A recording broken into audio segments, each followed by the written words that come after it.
Invitation ತುಂಬ ಚೆನ್ನಾಗಿದೆ. ಎಲ್ಲಿ ಆರ್ಡ್ರ್ ಮಾಡಿದ್ರಿ? ತುಂಬ ಕಾಸ್ಟ್ಲಿ ಇರಬೇಕಲ್ವಾ? ಎಷ್ಟಿತ್ತು ಒಂದಕ್ಕೆ? ಅದು ನಿಮ್ಮ ಯೋಗ್ಯತೆ ಮೀರಿ. ಇಲ್ಲಿ ನೋಡಿ, ನೀವು ಏನು ಗೇಮ್ ಪ್ಲ್ಯಾನ್ ಮಾಡ್ಕೊಂಡಿದ್ರೋ ಅದು ನನಗೆ ಗೊತ್ತಿಲ್ಲ. ಆದರೆ ಈ ದುರ್ಗಾನ ಮೀರಿ ಅಲ್ಲಿ ಏನೂ ನಡೆಯಲ್ಲ, ನೆನ್ಪಿಟ್ಕೊಳ್ಳಿ.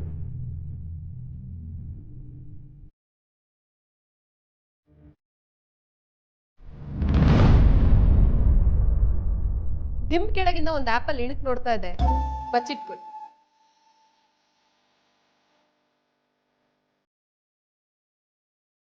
ಹುಷಾರು, ಏಜೆ ಕಣ್ಣಿಂದ ಬೇಕಾದ್ರೂ ತಪ್ಪಿಸ್ಕೋಬಹುದು, ಆದ್ರೆ ಈ ದುರ್ಗಾ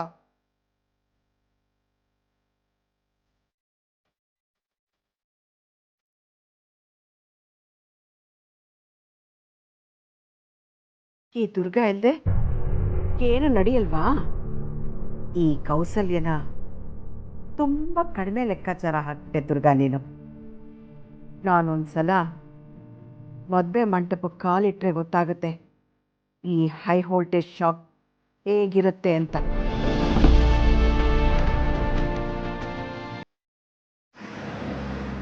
ವಾಟ್, ಇಷ್ಟೆಲ್ಲ ನಡೀತಾ? ನೀನು ಅದನ್ನು ತಡಿಬೋದಿತ್ತಲ್ವಾ ಅಕ್ಕ? ಆಗ್ಲೇ ಹೇಳಿದ್ನಲ್ಲ, ಅಜ್ಜಿ ಮಾತಿಗೆ ತಲೆ ಆಡಿಸ್ಬೇಕೆ ಹೊರತು ಅದನ್ನ ತೆಗ್ದು ಹಾಕಕ್ಕಾಗಲ್ಲ. ಹೋಗ್ಲಿ ಬಿಡು ಸರು, ಆ ಕಾರ್ಡ್ ಇಟ್ಕೊಂಡು ಏನು ಮಾಡ್ತಾರೆ ಪಾಪ. ಮಗಳನ್ನ ಈ ಮನೆ ಕೊಟ್ಟು ಡೈಲಿ ಇಲ್ಲೇ ಊಟ ಮಾಡಬೇಕು ಅಂದ್ಕೊಂಡಿದ್ರು ಏನೋ, ಆದರೆ ಅದಕ್ಕೆ ಕೈ ತಪ್ಪು ಹೋಗಿದೆ. ಅಟ್ಲೀಸ್ಟ್ ಮದುವೆ ದಿನನಾದರೂ ಹೇಜೆ ಮನೇಲಿ ಊಟ ಮಾಡ್ಬೇಕನ್ನೋ ಕನ್ಸು ಕಾಣ್ತಿರ್ಬೋದು ಏನೋ. ಅಷ್ಟೊಂದು ಅಂಡರ್ ಎಸ್ಟಿಮೇಟ್ ಮಾಡಬೇಡ ಆ ಹೆಂಗಸನ್ನ. ನೀನು ಅನ್ಕೊಂಡ ಹಾಗೆ ಬರೀ ಊಟಕ್ಕೆ ಬಂದು ಹೋಗೋ ಗೆಸ್ಟ್ ಅಲ್ಲ ಅವಳು. ಈ ಮನೇಲೆ ಖಾಯಮ್ಮಾಗಿರಕ್ಕೆ ಬರ್ತಾ ಇರೋ ಗೆಸ್ಟ್. ಅಂದರೆ ಬರೀ ಮಲ್ಗಿದ ಜಾಗದಿಂದಲೇ ಒಂದು ಫೋನ್ ಕೂಡ ಮಾಡಿದೆ ಅವಳು ಹುಷಾರಿಲ್ಲ ಅನ್ನೋ ವಿಷಯನ ಅಜ್ಜಿ ತನಕ ಮುಟ್ಟಿಸಿ ನಮ್ಮನ್ನ ಅವಳಿದ್ದಲ್ಲಕ್ಕೆ ಕರೆಸ್ಕೊಂಡು ಚಾಣಾಕ್ಷೆ ಅವಳು. ಅಂತವಳು ಮದುವೆ ಇನ್ವಿಟೇಷನ್ ಕಾರ್ಡನ್ನ ಕೇಳಿ ತಗೊಂಡಿದ್ದಾಳೆ ಅಂದರೆ ಯುದ್ಧಕ್ಕೆ ಸಿದ್ಧವಾಗೇ ಬರ್ತಾ ಇದ್ದಾಳೆ ಅಂತ ಲೆಕ್ಕ. ಅವ್ರು ಯುದ್ಧಕ್ಕೆ ಬಂದ್ರೆ ನಾವು ಯುದ್ಧ ಮಾಡಿದ್ರಾಯ್ತು.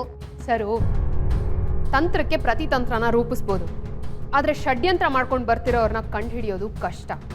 ನಿಮ್ಮ ಪ್ರಕಾರ ಅವಳು ಮದುವೆಗೆ ಬಂದು ಗಲಾಟೆ ಮಾಡ್ತಾಳೆ ಅಂತೀರಾ? ಅವಳು ಹಾಸಿಗೆ ಹಿಡ್ದಿದ್ದ ರೀತಿನೂ ಇದ್ದ ಕಡೆನೆ ನಮ್ಮನ್ನು ಕರೆಸ್ಕೊಂಡ ರೀತಿನೂ ನೋಡಿದ್ರೆ ಅವಳು ಗಲಾಟೆ ದೊಂಬಿ ಮಾಡೋ ಕೆಟಗರಿಗೆ ಸೇರಿದವಳಲ್ಲ. ಏನೇ ಇದ್ರೂ ನೇರವಾಗಿ ಮಾಡ್ತಾಳೆ. ನನ್ನ ಗೆಸ್ ಕರೆಕ್ಟಾಗಿದ್ದರೆ ಅವಳು ಈ ಮದುವೆ ನಿಲ್ಸಕ್ಕೆ ಬರ್ತಾ ಇಲ್ಲ. ಏಜೆ ಜೊತೆಗೆ ಲೀಲಾ ಮದುವೆ ನೆರವೇರ್ಸಕ್ಕೆ ಬರ್ತಾ ಇದ್ದಾಳೆ. ಅವಳು ಏನೇ ಮಾಡಿದ್ರು ನಾವು 3 ಜನನು ದಾಟ್ಕೊಂಡು ಮಾಡಬೇಕು. ಅದರಿಂದ ಆಗುತ್ತಾ? ಯಾಕಾಗಲ್ಲ ಅಕ್ಕ? ಮನೆಯಲ್ಲಿ ಕೂತ್ಕೊಂಡೇನೆ ಏಜ ಜೊತೆ ಮಗಳ ಅರ್ಶಿನ ಶಾಸ್ತ್ರ ಮುಗಿಸಿದ್ರು. ಇನ್ನು ಮಂಟಪದೊಳಗಡೆ ಬಂದವ್ರಿಗೆ ಮಗಳನ್ನ ಹಸೆ ಮಣೆ ಮೇಲೆ ಕೂರ್ಸೋದು ಯಾವ ಲೆಕ್ಕ? ಸರು, ನೀನು ಸ್ವಲ್ಪ ಸುಮ್ಮನೆ ಇರು. ಅಕ್ಕ, ಈಗೇನು ಮಾಡೋದು? ಮೊದಲು ಇದು ಬರೀ ಏಜೆ ಮದುವೆ ಆಗಿತ್ತು, ನಮ್ಮೆಲ್ಲರ ಕನಸಾಗಿತ್ತು. ಆದರೆ ಈಗ ಇದು ನಮ್ಮ 3 ಜನರ ಅಸ್ತಿತ್ವದ ಪ್ರಶ್ನೆ ಆಗಿದೆ. ಹಾಗಾದ್ರೆ ಮುಂದೇನು ಮಾಡೋದಕ್ಕ? ಅವ್ರ ಮದುವೆಗೆ ಬಂದರೆ ತಾನೇ ಏನಾದರೂ ಮಾಡೋಕ್ಕೆ ಸಾಧ್ಯ. ಅವ್ರು ಅಲ್ಲಿಗೆ ಬರ್ದೇನೆ ಇದ್ರೆ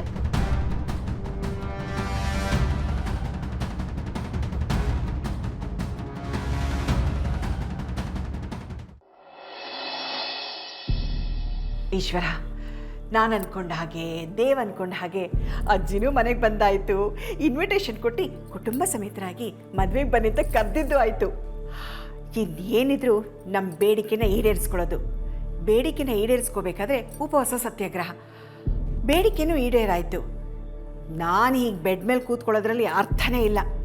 ನಾನು ಎದ್ದೇಳಬೇಕು, ನನ್ನ ಗುರಿನ ನಾನು ಮುಟ್ಲೇಬೇಕು. ಕೌಸಲ್ಯ,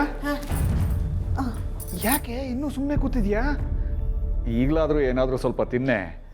ಇಲ್ಲ ಕುಡಿಯೋಕೆ ಒಂದು ಸ್ವಲ್ಪ ಜ್ಯೂಸ್ ತರಿಸ್ಲಾ? ಯಾಕೆ ತಲೆನೋವಾ? ಏನಿಲ್ಲ ರೀ. ಏನೂ ಇಲ್ಲ ಅಂತೀಯ, ತಲೆ ಚಚ್ಕೋತೀಯ, ಯಾಕೆ? ಚಚ್ಕೊಳ್ದೆ ಇನ್ನೇನ್ರಿ ಮಾಡಲಿ? ಜ್ಯೂಸ್ ಇಟ್ಕೊಂಡು ಬರೋದು ಬಿಟ್ಟು ಕೌಸಲ್ಯ ಹೇಗಿದೆಯೇ, ಜ್ಯೂಸ್ ಬೇಕಾ ಅಂತ ಕಣಿ ಕೇಳ್ತಾ ಇದ್ದೀರಾ? ಅಷ್ಟೇ ತಾನೇ. ಲೀಲಾ, ಚುಕ್ಕಿ, ನಿಮ್ಮ ಅಮ್ಮಗೆ ಒಂದು ಗ್ಲಾಸ್ ಜ್ಯೂಸ್ ತಗೊಂಬನ್ರಮ್ಮ. ಸರಿಯಪ್ಪ.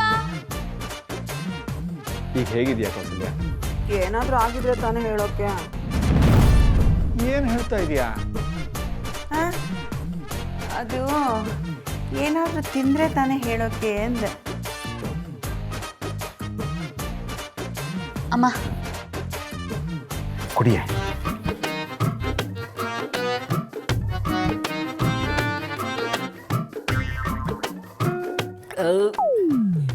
ಏನೇ ಇದು ಪಾನ್ಕ ತಂದಿದ್ಯಾ?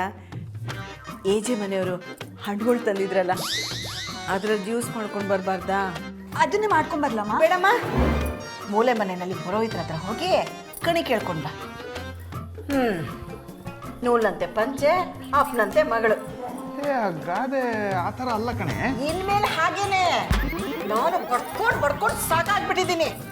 ಒಂದು ಜ್ಯೂಸ್ ವಿಷಯದಿಂದ ಹಿಡಿದು ಈ ಮನೆ ಉದ್ಧಾರ ಆಗೋ ವಿಷಯ ಹೇಳಿದ್ರು ಯಾರು ನನ್ನ ಮಾತನ್ನೇ ಕೇಳಲ್ಲ. ಅಮ್ಮ ಅದಕ್ಕೆ ಯಾಕೆ ಈ ಥರ ಕುಯ್ಯೋ ಅಂತ ಕುಯ್ತ್ಯಾ? ಹೋಗಿ ತರ್ತೀನಿ ಬಿಡು. ಅಮ್ಮ ಈಗೆಲ್ಲ ಸರಿ ಹೋಯ್ತಲ್ಲ ಅಮ್ಮ. ಸರಿ ಹೋಗ್ಲಿ ಅಂತ ತಾನೇ ಇಷ್ಟೆಲ್ಲ ಮಾಡಿರೋದು. ಏನು ಮಾಡಿದ್ಯಮ್ಮ?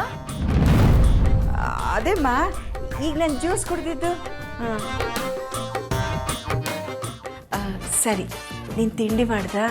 ಇಲ್ಲಮ್ಮ, ನಿನ್ನ ಬಿಟ್ಟು ನಾವು ಯಾರಾದರೂ ತಿಂಡಿ ತಿಂತೀವಾ? ಅಯ್ಯೋ ನನ್ನ ಬಂಗಾರ, ಹೋಗಿ ಹಣ್ಣು ಹಂಪಲು ತಿನ್ನು. ಇನ್ನು 2-3 ದಿವಸದಲ್ಲಿ ರಾಣಿ ಕಳೆ ಬಂದ್ಬಿಡ್ಬೇಕು ನಿನಗೆ. ಅಮ್ಮ ನೀನಿವಾಗ ಆರಾಮ್ ಮಾಡ್ತೀಯಲ್ಲ, ನೋಡ್ತಿರು ನಾನು ರಾತ್ರಿ ಹೇಗೆ ಊಟ ಮಾಡ್ತೀನಿ ಅಂತ. ಜಾಣ ಬರೀ ಕಡೆ ನೀನಾ.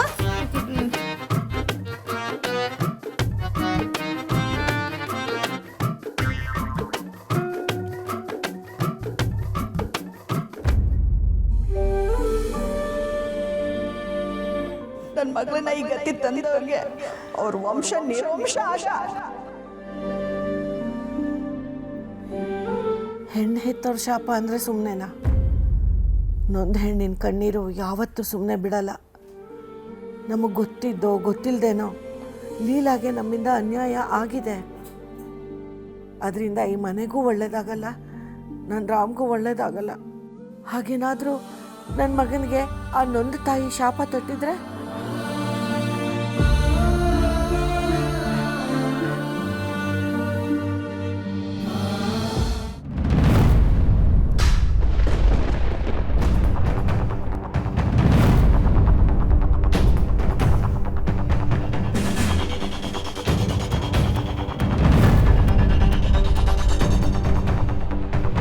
ಇದೇನಕ್ಕ, ದೇವ್ರ ಮನೇಲಿ ಇಡೋಣ ಅಂತ ತೊಗೊಂಡು ಹೋಗ್ತಿದ್ದೆ, ಎಲ್ಲ ಚೆಲ್ಬಿಟ್ರಲ್ಲ.